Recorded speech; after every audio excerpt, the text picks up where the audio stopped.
તો મિત્રો જે રવેટીના દિવસે જે સાધુ સંતો સ્નાન કરે છે શાહી સ્નાન, ત્યારબાદ વાત કરીએ કે સાધુ સંતો કુંડમાંથી અલોપ થઈ જાય છે, તો એ આપણે હવે કુંડ જોવા જઈ રહ્યા છીએ. તો હવે આપણે કુંડ નિહાળશું અને ત્યારબાદ આપણે જૂના અખાડા તરફ જવાની કોશિશ. અને મિત્રો મારી પાછળ તમને સાધુ સંતોની એમ કહેવાય કે અઢળક સંખ્યામાં સાધુ સંતો અહીંયા ધૂણા દખાવીને બેઠા છે. અને સ્ટોક રાખવામાં આવ્યો છે, શાક બકાલાનો સ્ટોક છે. અને નાનો મિત્ર ખૂબ સરસ સેવા કરી રહ્યો છે. તો હશે બધો તમામે તમામ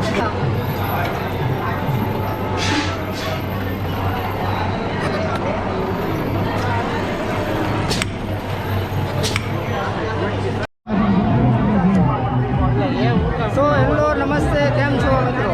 ફરીવાર એકવાર તમારું સ્વાગત છે જૂનાગઢ મહાશિવરાત્રિ 2024ના નિમિત્તે. આજે હું તમને ભવ્યથી અતિ ભવ્ય મેળો અને કથા જે મહારાજની જે રવેટી નીકળવાની છે એ હું તમને દેખાડવાનો છું.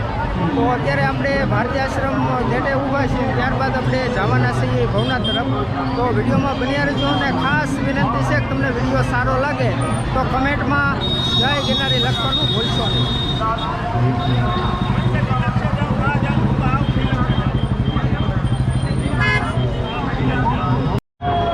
તો મિત્રો આપણે પહોંચી ગયા છીએ ભવનાથ પ્રવેશ દ્વાર છે, ત્યાં પહોંચી ગયા છીએ. તો હવે આપણે એન્ટર થવાનું છે ભવનાથ અંદર. અને હવે આપણે જોઈએ કે ભાઈ નાનું વાતાવરણ કેવું છે, કેટલી ભીડ છે.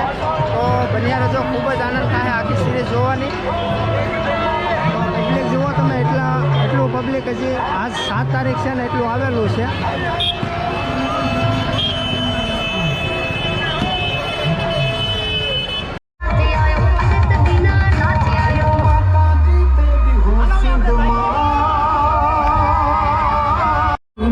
મિત્રો આ બાજુ આવી ગયો છે દત્તાત્રેય ચોક, અને ત્યારબાદ હવે આપણે આગળ જે ભવનાથનું મહાદેવનું મંદિર છે ત્યાં આપણે જઈ રહ્યા છીએ. તો આ છે ચોક.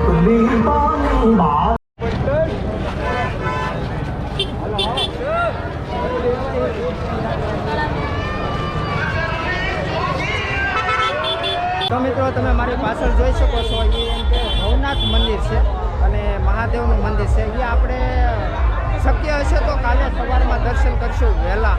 અને અત્યારે ભીડ પણ ઘણી છે. તો આપણે હવે જઈ રહ્યા છીએ અને તમને મેં આખી ભવનાથ તળેટીથી માંડીને બધી વસ્તુ મેં તમારી સાથે આજે શેર કરી. તો હવે આપણે જઈ રહ્યા છીએ ગુરુદત્ત ચોક પાસે. તો બન્યા રહેજો, ખૂબ જ આનંદ થાય.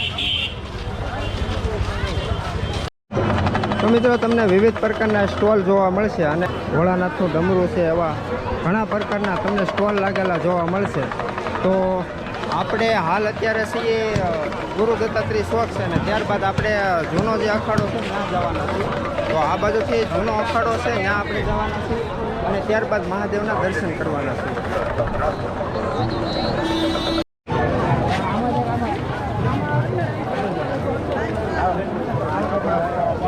તો મિત્રો આપણે પહોંચીએ છીએ મહાદેવના મંદિરે, અને એમ કહેવાય કે આપણે અંદર જઈને દર્શન કરીએ અને ત્યારબાદ આપણે જૂના અખાડા જવાનો પ્રયાસ કરીશું. તો સન થોડોક સામે છે એટલે રિઝલ્ટ થોડુંક કેવરાવશે, બાકી મેળો કંઈક આ પ્રકારે છે.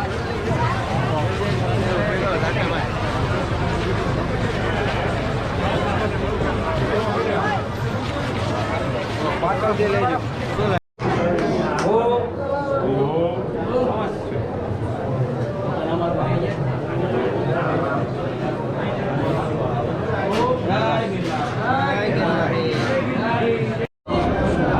જે રવેટીના દિવસે જે સાધુ સંતો સ્નાન કરે છે શાહી સ્નાન, ત્યારબાદ વાત કરીએ કે સાધુ સંતો કુંડમાંથી અલોપ થઈ જાય છે. તો એ આપણે હવે કુંડ જોવા જઈ રહ્યા છીએ. તો હવે આપણે કુંડ નિહાળશું અને ત્યારબાદ આપણે જૂના અખાડા તરફ જવાની કોશિશ કરીશું. रवेड़ी का प्रस्थान होता है। रवेड़ी पूरे भवनाथ तलेटी में घूम के वापस 12:15 बजे आ जाती है। 12 बजे महाराज श्री खुद पूजन करके हमारे जो देवता है वो देवताओं को मुर्गी कुंड में पहले स्नान कराते हैं। તો મિત્રો આ છે મરઘી કુંડ, જે શાહી સ્નાન થાય છે જે રવેટીના દિવસે રાતે. તો આ કુંડમાંથી સાધુ અલોપ થઈ જાય છે, ગાયબ થઈ જાય છે. તો એ આ કુંડ છે, તમે જોઈ શકો છો.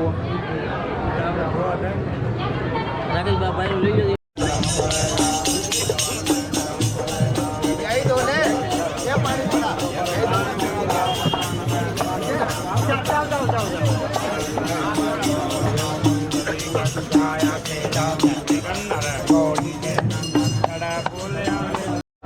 તો મિત્રો આપણે પહોંચી ગયા છીએ જૂના અખાડે. જૂના અખાડે એમ કહેવાય કે સાધુ સંતો જેટલા આવે છે ને તો એમને વિસામો ઉતારો જૂના અખાડામાં હોય છે. તો આપણે હવે ત્યારબાદ આપણે મહાદેવના દર્શન કર્યા, ત્યારબાદ આપણે આવ્યા છીએ જૂના અખાડે. તો જૂના અખાડો બેક સાઈડ મારી પાછળ તમને દેખાતો હશે.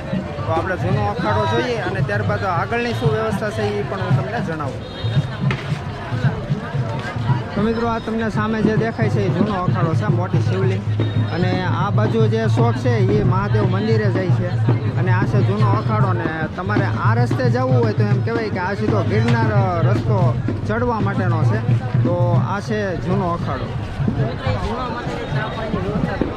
આજે આપણે જોવાના છીએ કે ભવનાથનું ધમધમતું રસોડું એટલે ગોરક્ષનાથ બાપુનો આશ્રમ છે તેમનું રસોડું આજે આપણે જોવાના છીએ. તો વિડીયોમાં બન્યા રહેજો અને ખાસ વિડીયો તમને સારો લાગે તો વિડીયોને લાઈક, કમેન્ટમાં જય ગિરનારી અને ચેનલને સબસ્ક્રાઈબ કરવાનું ભૂલશો નહીં. તો મારી પાછળ તમને દેખાય છે એ આશ્રમ છે ગોરક્ષનાથ આશ્રમ. તો મિત્રો આ છે ગોરક્ષનાથ આશ્રમ ભવનાથ તળેટીમાં. અને ત્યારબાદ જે રસોડું છે અને બધા લોકોને બેસાડીને જમાડવામાં આવે છે એ જગ્યા એની સામે એક્ઝેક્ટ છે. તો હવે આપણે જોવાના છીએ કે રસોઈ કેવી રીતે બને છે અને અહીંથી ચડવાનું રહે છે, અંદર જવાનો રસ્તો છે. અને આ આગળની સાઈડ 2 કાઉન્ટર મૂકેલા છે જ્યાંથી લોકોને પીરસવામાં આવે છે. તો રોટલી કંઈક આ પ્રકારે બનાવવામાં આવે છે. ચોક્કસ જ.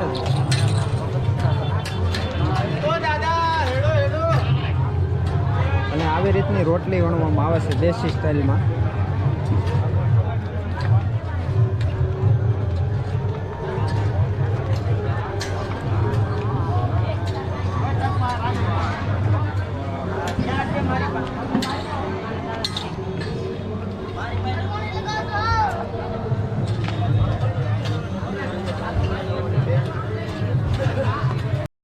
મિત્રો આ તમે જોઈ શકો છો એ અડદિયાનો લચકો છે અને આવી રીતે તૈયાર કરવામાં આવે છે. ત્યારબાદ દ્રાક્ષ છે, ગુંદર છે.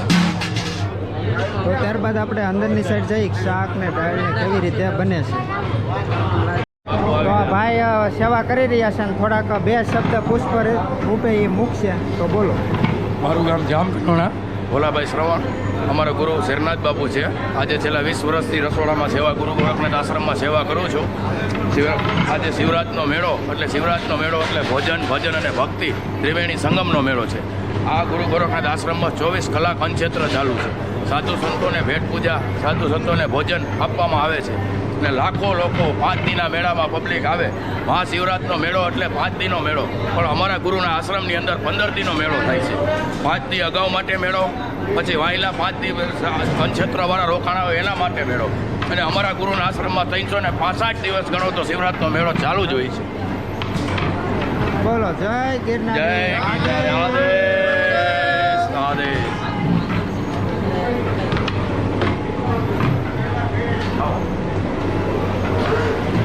મિત્રો આ બધી રસોઈ થઈ રહી છે, તમે જોઈ શકો છો. અને આ બાજુ દાળ બનાવી રહ્યા છે.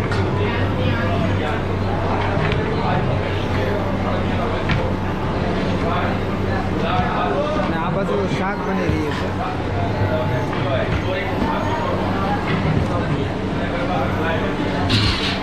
અને સ્ટોક રાખવામાં આવ્યો છે, શાક બકાલાનો સ્ટોક છે.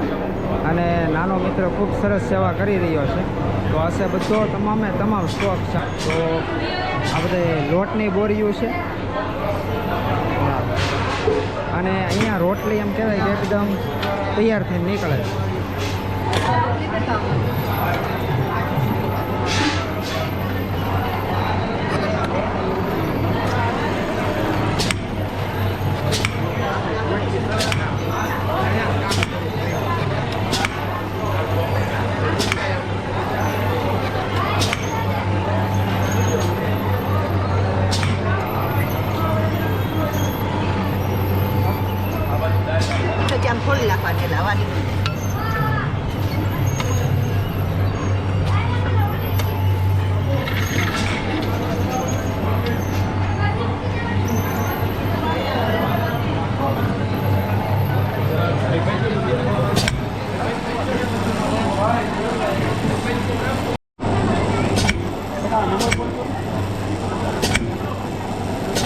જે આપણે ધમધમતું રસોડું એમ કહેવાય કે આંબા ભગત જેમની જગ્યા છે તેમનું રસોડું, તો કાકા પાસેથી થોડી માહિતી લઈ કે આ જગ્યા ક્યાં આવેલી છે. દિગંબર જૈન દિગંબરની સામી સાઈડમાં ઉગમની સાઈડ રોકડાના હામા કાંઠે અમારા આંબા બાપાની જગ્યા છે કડવા પટેલની, એ ધ્રોલ તાલુકાની, જામનગર જિલ્લો.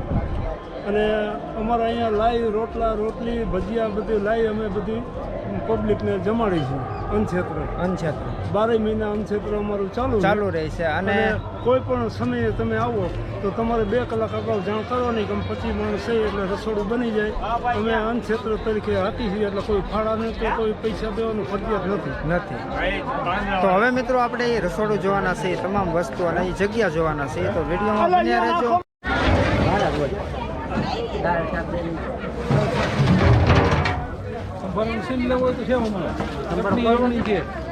વાત આમ છે મિત્રો સંભાળો ભજીયા માટે જે ચટણી બનાવેલી છે.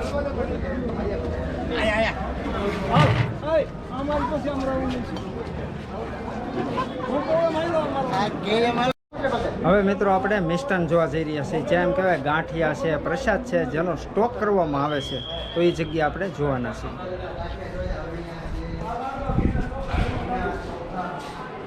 તો આ પૂરેપૂરો એમ કહેવાય કે ગાંઠિયાનો ટોપ ભરેલો છે, જોઈ શકો છો.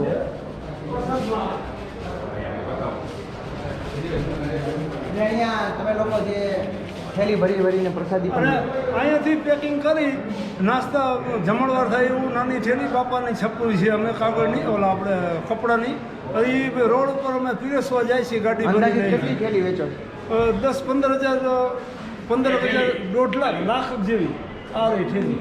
આ રીતના લીલી પરકમમાં અને શિવરાત્રીમાં બંને ટાઈમ તમે વેચો છો, બરાબર? પ્રસાદ રોડ ઉપર માણસોને આપીએ એટલે હાથમાં દઈ તો ફેંકી દઈએ, એટલે આ થેલીમાં તો ગમે તો એનો ઉપયોગ કરી લાગે એ ભાઈ. આ રીતના જે થેલીમાં પ્રસાદ વિતરણ કરવામાં આવે છે, આ થેલીમાં પ્રસાદ અહીંથી તો અમે લઈ અને યથાશક્તિ પ્રમાણે જે કાંઈ લાડવા 2-5 કે લાડવા ગાંઠિયા એ આપીએ, રોડ ઉપર અમે જઈને આપીએ એવી પબ્લિકને. આ રીતના પ્રસાદીનું વિતરણ કરવામાં આવે છે. તો થઈ જાય. જય ગિરનારી.